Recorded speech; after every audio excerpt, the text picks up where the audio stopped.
Welcome to this Business New Zealand update for the 24th of March. I'm Grant Walker. Joining me, Business New Zealand CEO Kirk. Well, an interesting week it's been. Significant changes announced by the government. Limits on indoor capacity being raised to 200. Outdoor, no limits. The QR codes are gone as of the weekend. Vaccine mandates also out soon. It's been called a step closer to normalisation. Is it? Yeah, I think it is a step closer. No limits on outdoor events, so sports stadiums can refill. As people feel comfortable going back to them. I think probably the biggest challenge will be that 200-person limit for hospitality venues. I think they probably need to have a much closer look at that. Some of the challenges I think in terms of the next steps are how we enable people to get back into CBDs in particular. We'll never go back to the old normal, but we've got to get used to a new normal.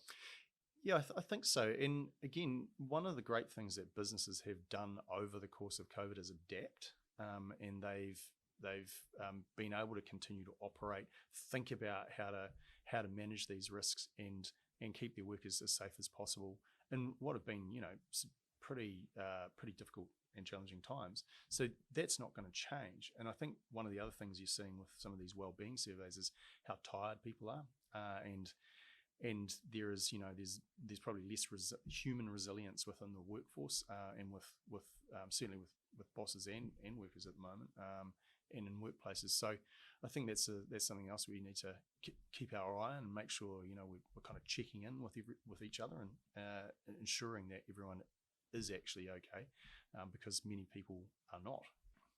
You use the term reintegration as in it's time to start reintegrating workers, but there'll be a lot of workers who don't wish to be reintegrated. Again, they're quite comfortable working from home and they can work from home. And where's the line between what the bosses want and what the workers want? Businesses will have to take a health and safety risk approach to it, which is what they do all the time. They're always managing health and safety risks within the workplace. This will be another part of that process. I mean, with the mandates coming off, that's primarily how businesses are going to manage what they do in workplaces.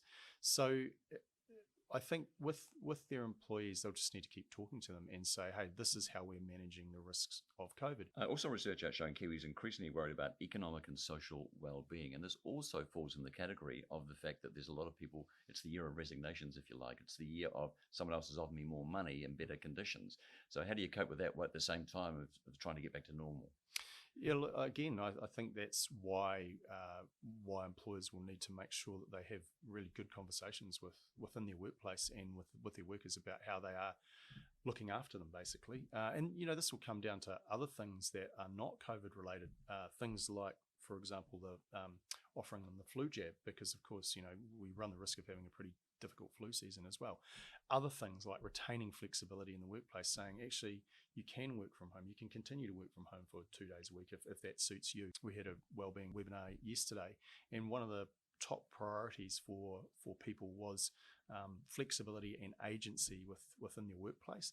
And so employers will need to really think about that as they look to retain people and try and avoid the worst aspects of some of the Great Resignation. I want to end with the tourism industry. We're opening back up to the world a few months earlier than we were going to be. Fantastic. A, are we ready? B, is it fantastic? And I only put it to you in terms of the timeline when we go, oh, great, we're opening back up. But it's not easy to go from, we laid some people off, we don't have enough employees, or they've shifted, or the business is virtually closed, to ramping it all back up. And how quickly are they going to come back? Yeah, all good questions. And I know that the airlines and the airports have been doing some number crunching on their expected demand. Just a couple of points. One thing that the government has done, which I think is really an important step, is the first part of their signalling around kind of the border opening was that they were enabling working holiday makers to come back into the country at quite high levels. That's designed, and whether they come or not, that's a different story. However, they've opened that up to make sure that they can that some of those industries will at least have some workforce. And again, some of those industries have had it really tough. They've had people moving into other industries because they haven't had any work. So it's going to take a little bit of time. Are we ready? I think we'd probably be ready for a moderate level of demand, and I expect that's probably what you'll see. It was great to see, and it is fantastic actually. It was great to see down in Queenstown last week, the hotels there starting to take forward bookings, as the Trans-Tasman opened up for the ski season. So these are some really important signals for communities that have been doing it really, really tough for the last 2 years. So as ready as we can be. Yeah, I think so. All right, Kirk, thank you.